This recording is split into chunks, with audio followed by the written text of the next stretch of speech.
Is it unity, born from your beauty? Is it more than a spark of our being? A darkened truth begins to shine through me in the elusive language of the fleeting. I see a web composed across the sky, with little hands etching and scratching paint. I see a glint of sleeping memory, and try to remember the shape.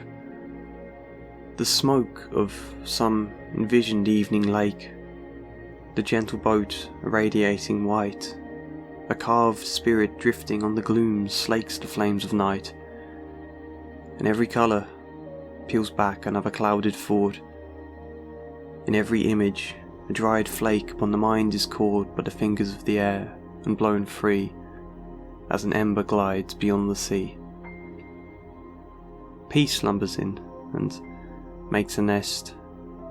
Your cries are like shored waters lapping in my ears. The faint smells of burning earth rise like gods to me. Yet we never see you, only see you fading into the fog like all dying illusions. Life stills as we see into pasts escaping and try to glean existence from its movement. Our thoughts never passed, yet we observe them.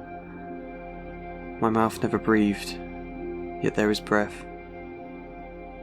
Everything's an undulation of recurrence, something blurred, something lost, something less. You rest beneath the darkness now. Our huddle, like a cloud, departs. The unity, a broken bow, the memory, a heart.